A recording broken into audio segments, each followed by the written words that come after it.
this the lock/key the board told me about?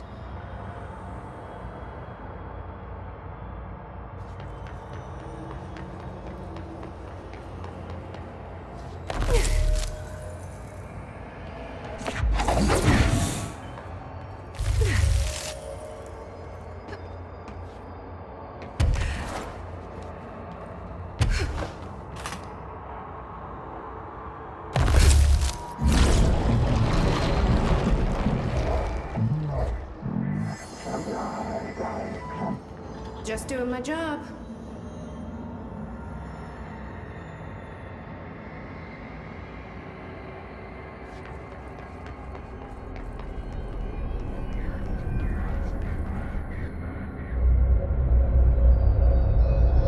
First one down. Director Faden's got this covered.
Jesse, hey! Emily, how did she get down here? What are you doing down here, Emily? What are you sure I didn't?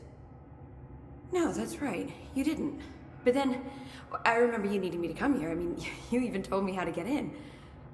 Let's just chalk it up to synchronicity so we can get to work. She takes everything in stride. The board called me down here to deal with the situation. The astral plane is Colliding with our world, I know. Isn't it fascinating? I never even considered that the astral plane could be a physical volume expanding beyond its dimensional container.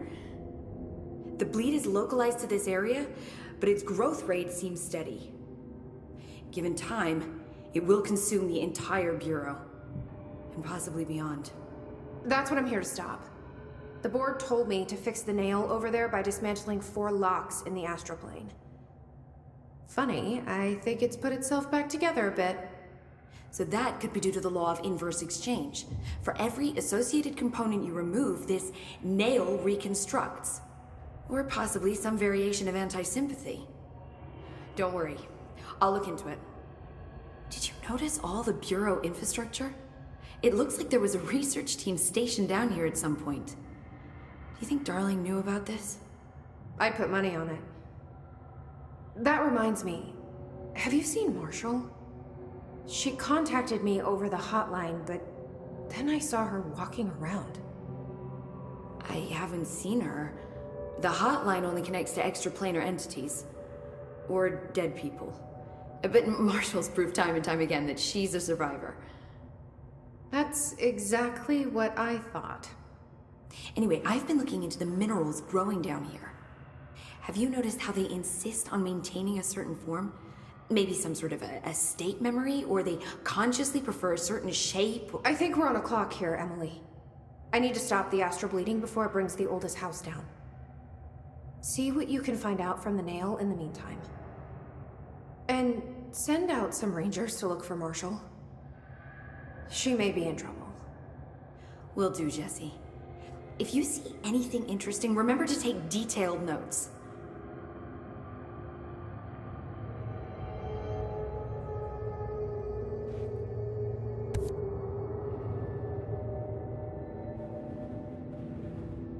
Jesse, you're back. So did you find anything noteworthy?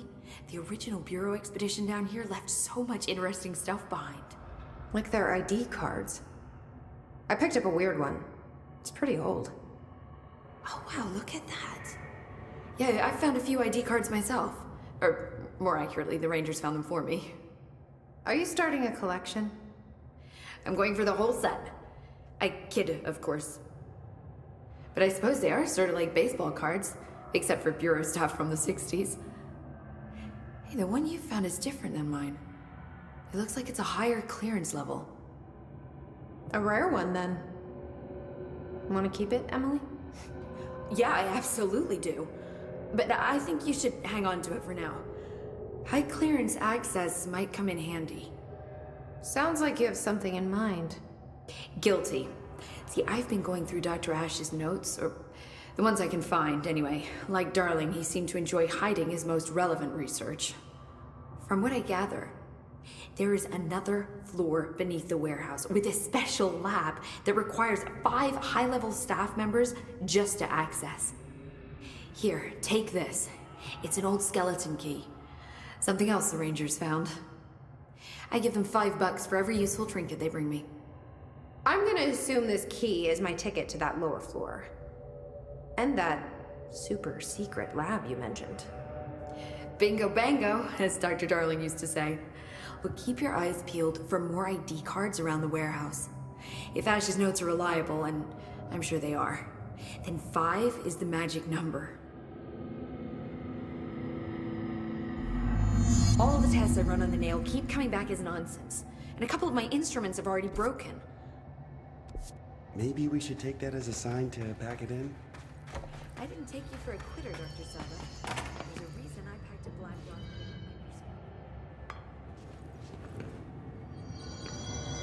It's been 5 days since we first entered the building. Traversing the interior is dangerous due to the shifting, but we did manage to find a lower cavern that seems structurally predictable, which is a scientific way of saying its walls won't crush us in our sleep. Northmore even made a discovery. A pistol placed on a stone pedestal in front of that strange ebony pillar. Seems like something out of a storybook, except the heroes usually find swords, not handguns. But it is the perfect lure for someone like him. Hours after finding this weapon, Northmore cornered me to spout some nonsense about how the board had made him the director. He ranted about the title being meaningless before now, calling Father and all other previous directors shams, frauds, and worse. I think this place is worse for Northmore than it is for me. Hey, try not to launch me, Director.